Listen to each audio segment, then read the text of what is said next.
At first you feel very awake. The spring was dammed, the caves gushed bulked by limestone boulders, water gathering in a hollow before it swelled the river, so we dipped into the cold spring pool.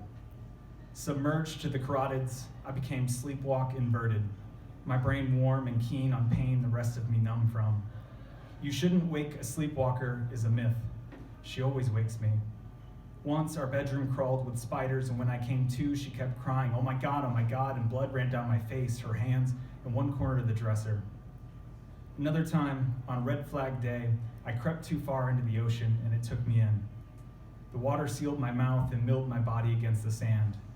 You swim and swim for shore until you finally grasp your body won't carry you forever. Lifeguards, 3 of them with red buoys slung over their torsos, restored me to the beach air where, dead tired, I puked the ocean out. Bull sharks swim up the Mississippi, singular in their blood's regulation of salt and fresh water. The northernmost shark caught on record was hooked on the Illinois side near the Piasaw bird, a fish-bird reptile deer painted on a bluff in red, black, green. The bird who devoured men whisked people from the riverbanks, one story tells it, and survivors drew the cryptozoological nightmare on limestone. My dreams are so much smaller. After the sightless locomotion, my brain grasped in the dark for an outer world, yet I too know to document my fears for memory. I took her there, where Missouri is a floodplain and Illinois rises in limestone. We stopped to see what's left of the beast, the Piasaw now reduced to a roadside attraction, a metal sign bolted to rock face. We recognize the landmark by its plight against decline, and it's by them she's ever found her way. Like a graveyard, the gravel parking lot adjacent was crowded with Queen Anne's lace and abandoned trailers. This is the one where you wake up in the mirror with your neck elongated and the light yellow. You sit on the toilet, remembering a goose with fur that stilted across the frozen pond in our park. Buy me dinner, it begged, its neck writhing animatronically. You ran away, past the flowering magnolias, and you flush because you have to see your body again. In the mirror, your neck is less serpentine now and more natural, though there's less of you, but the heart, where's your heart, friend? Still pounds, and somehow the excess cervical vertebrae were never yours to keep. Her voice calls from the bedroom. You can't go back. Instead, you believe in her body beyond the light, so you grope her feet through the blanket and trace them up to her waist. When she moans some and turns her back to you, you're satisfied it's her because you felt this all before. The question with cryonics is never can we cure his disease, but how in hell will we revive him? Asleep 4 days, Lazarus woke with the new problems of walking with his feet and hands bound with linen and his eyes covered with cloth. Today, if I slept 4 days, I'd wake connected to an IV and many machines. To prevent information theoretic death, the last and newest of the deaths, we vitrify the cells, but cryopreserved holds more water than dead. Anything can go if you find a way to see your way beyond the light.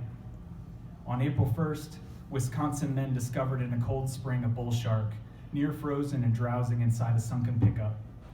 Who has never not found himself trespassing? You could say slowing its circulation prevented the shark from losing salts.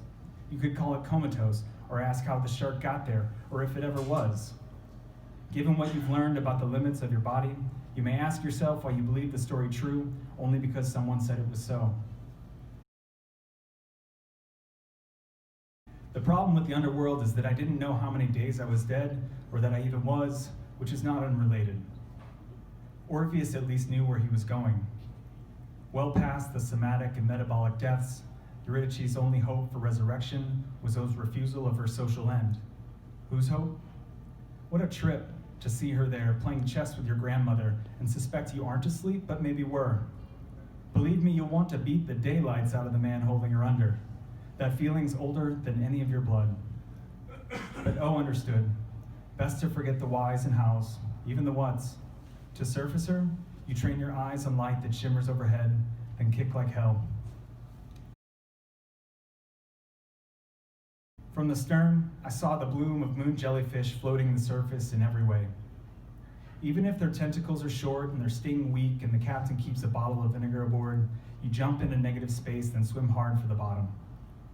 The jellyfish buoyed vivid and unknowable in that shallow water, like the blinking red lights of a wind farm at night, me driving the interstate while she slept. I watched the turbine's red light constellation seem to shift as I drove us home. There, then black, red dots, then nothing, but it was us changing in space. There's almost comfort underwater, that everything is pushing in on your body, but you can let nothing out. She plunged in behind me, and I motioned away. With fins and masks, we can move fast and like we belonged. Moon jellyfish pulsate and eat, and they'll only hurt you if you fail to keep your distance. Being alien is something you feel. Without their beacons, how else could I have known the three-spoked power machines were out there? We surfaced beyond the bloom, exhilarated with oxygen and waning of the fear we'd never get alone, and when we found the reef, we didn't touch. On a boat near the first pie I saw, both paint and limestone bluff gone, quarried for lime a century ago, we watched the Asian carp go mad for the motor's whine. They leap in hordes, slamming their bony flanks against the river surface. In this one, I kick the boat into gear, but one carp lands on the bow by her feet and bursts, splattering blood across her legs. One, skyborn, knocks her to her knees. Another ribbons across the bow, and another, and more, and so I wake, bailing meat and bones from the boat and scooping her body from the bed because I vowed to her. Let me go, who are you? The dark is familiar, but often silence is how I sense return. Not, you're scaring me, and a palm to my jaw. There was that awful distance between O and E. He looks back, him alive, and her still dead, and never not dead again. I descend the basement stairs. The sleepwalker is safest in his own bed, his own home, possibly alone. There's nothing E can say that O can use on the other side.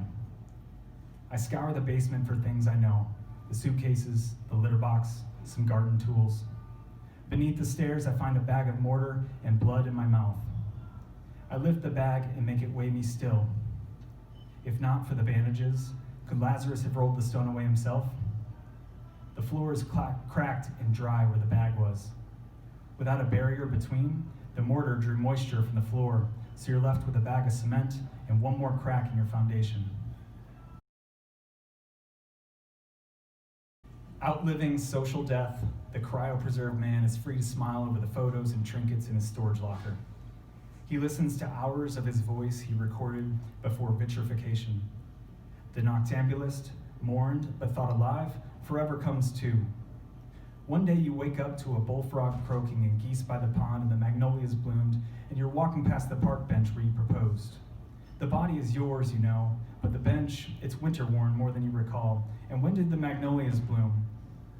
You ask if she knows this landmark or about the blooms, but she hasn't answered any of your questions for as long as you can remember, which isn't very long. Resurrection Day for the cryopreserved man can be celebrated only if he finds someone he knew who forgets time. Oh, was I asleep? Maybe he begins to understand himself reborn. Here's the one where the noctambulist comes to while looking into his wife's eyes, and having been dead before, he sees she cannot see him. I night sweat. The sleepwalk is not contagious, but even if they lie parallel, so much passes between two bodies sharing a bed most nights. The Orphics believe we could, by purification and ritual, free ourselves from our evil natures through each cycle of life. When I wake with damp sheets and wet hair and there's still no light, I change clothes and she sleeps through. If you can't keep sleeping, you're just walking, and even if nighttime passes faster than day, who can wait for it?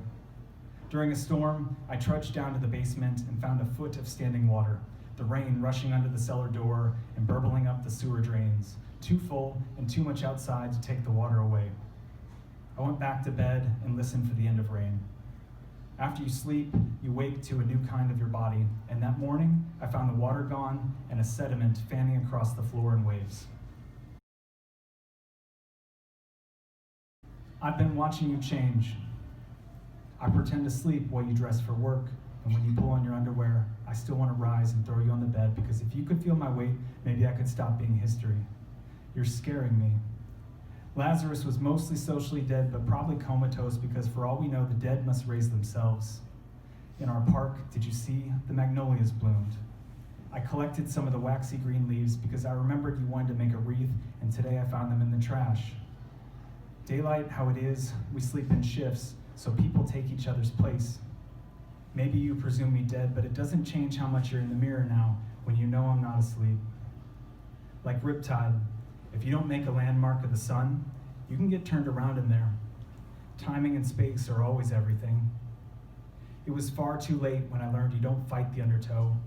You still must swim your heart out, but instead of thrashing against the tide, you swim along the waves, accepting the longer path near parallel to shore. We sort through sopping cardboard boxes, drying what can be salvaged and restoring it in plastic bins. I sweep the dried sediment, and she's behind me on her hands and knees, scrubbing bleach water on the cement floor and stone walls and anything the water touched. O's tragedy isn't that he thought anyone could save anyone, but that he wasn't prepared to be dead. I'm not ready to blame him. Another young man drowned in the river this week, the water up, and no one knows how long he was under. But that's the question, isn't it? The other question must always be, how long did he struggle? The river drawing heat and fight and flight from his skin till he's empty.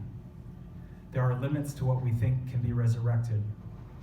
It's different for everyone, how long you can live underwater.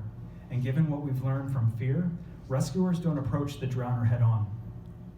Later, there might be time for the hows and whats or whys, but you will always have to cure first death if you want to stay awake.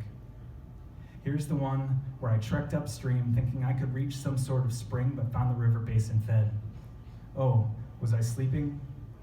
I try to keep my eyes open through the chlorine, but she's nowhere near done, so I open the cellar door and carry a trash bag heavy with our water-damaged things out to the dumpster.